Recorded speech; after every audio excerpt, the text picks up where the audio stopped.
देख रहे हैं केमास न्यूज। मैं हूं राम सुंदर। केमास न्यूज की ताज़ा तरीन खबरों को देखने के लिए विजिट करें www.kemasnews.com। स्थापित विश्वविद्यालय है जो सत्र 2021-22 से ही शुरू हुआ है।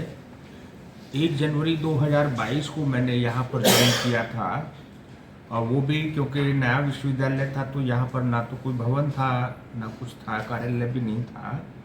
तो मैंने पूर्वांचल विश्वविद्यालय के गेस्ट हाउस में मैंने ज्वाइन किया था और 1.5 महीना मैंने वहीं से आवागमन किया था। फिर यहाँ पर डीएवी कॉलेज में हमने कार्यालय अपना स्थापित किया और फिर यहाँ से हमने काम शुरू किया और जौनपुर विश्वविद्यालय से जो भी संबंधित अभिलेख और पत्रावलियाँ थी वो हमने मंगवाई और हमने बड़ी मेहनत से और निष्ठा से काम किया।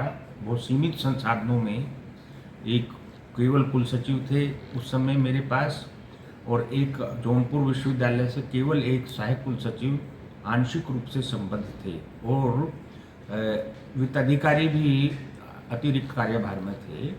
तो 6-7 कर्मचारियों को लेकर के मैंने ये शुरू किया था।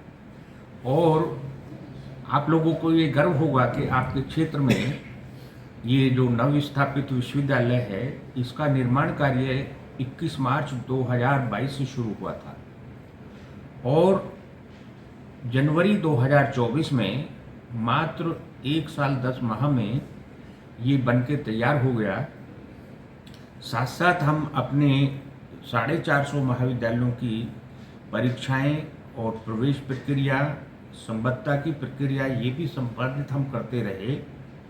और आज हम इतनी अल्प अवधि में हमने लगातार यहाँ पर निर्माण कार्य का भी मैं निरीक्षण करता रहा, लगातार पाक्षिक समीक्षा बैठकें मैं करता रहा और शासन को भी अवगत कराता रहा प्रगति के संबंध में और जिला प्रशासन को भी। तो उससे मुझे शासन से भी काफ़ी सहयोग प्राप्त हुआ और जिला प्रशासन से भी काफ़ी सहयोग प्राप्त हुआ। उधर अपने महाविद्यालयों के शिक्षक और प्राचार्यों से भी सहयोग लिया गया काफ़ी।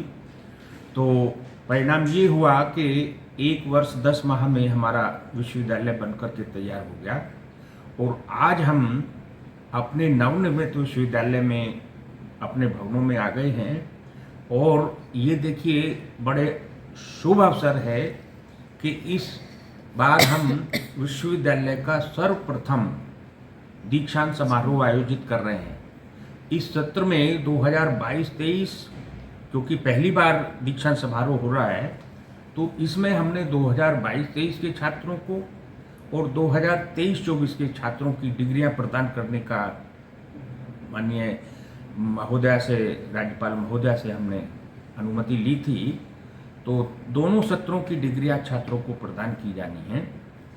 इसमें हमने जो छात्र जिन्होंने टॉप किया है अपने अपने पाठ्यक्रमों में, जैसे किसी ने बीए में टॉप किया है, किसी ने बीएससी में टॉप किया है, किसी ने बीकॉम में टॉप किया है, इसी तरीके से जिस भी क्लास ने जिसने 450 महाविद्यालयों में मिलाकर के टॉप किया है उसको कुलपति मेडल प्रदान किया जाएगा। और ऐसे छात्र जिन्होंने पूरे संकाय को मिलाकर के उन समस्त पाठ्यक्रमों में टॉप किया है उनको कुलाधिपति मेडल प्रदान किया जाएगा। तो इस प्रकार दोनों वर्षों में मिलाकर के हमारे 83 मेडल वहाँ पर प्रदान किए जाएंगे छात्र छात्राओं को। और उन 83 मेडल में 18 मेडल ऐसे हैं, 18 छात्र ऐसे हैं जिनको 2-2 मेडल मिलेंगे। कुलाधिपति मेडल भी मिलेगा उनको संकाय में टॉप करने का और उनको अपने विषय, अपने पाठ्यक्रम में टॉप करने का कुलपति मेडल भी मिलेगा। इससे छात्रों को निश्चित रूप से प्रेरणा मिलेगी। यहाँ के जो संबद्ध महाविद्यालयों के शिक्षक हैं उनको भी निश्चित रूप से प्रेरणा मिलेगी। और कुलाधिपति मैडम इस संबंध में विश्वविद्यालयों में अनुशासन, विश्वविद्यालयों में शैक्षिक उन्नयन, विश्वविद्यालयों की रैंकिंग सुधार के लिए बहुत ही बेहतरीन तरीके से बड़े गहन इंटरेस्ट लेकर के वो काम करती हैं। तो उनके यहाँ आने से मैं समझता हूँ कि छात्र छात्राओं को तो प्रेरणा मिलेगी ही, यहाँ हमारे अधिकारियों को, हमारे शिक्षकों को भी प्रेरणा मिलेगी। तो ये एक भव्य कार्यक्रम होगा, सुंदर कार्यक्रम होगा, आप सभी का उसमें सहयोग होगा। हमारे सारे महाविद्यालयों के शिक्षक साथी, प्राचार्यगण समितियों में लगे हुए हैं और मैं समझता हूँ कि कार्यक्रम ठीक से संभव होगा। सर, आजमगढ़ और मऊ के कितने महाविद्यालय हैं और कितने छात्र छात्राएं हैं जिनको सम्मानित किया जाए? एक टोटल मिलाकर के 65 छात्र छात्राएं हैं जिनको सम्मानित किया जाएगा स्टेज पर, माननीय कुलाधिपति महोदय।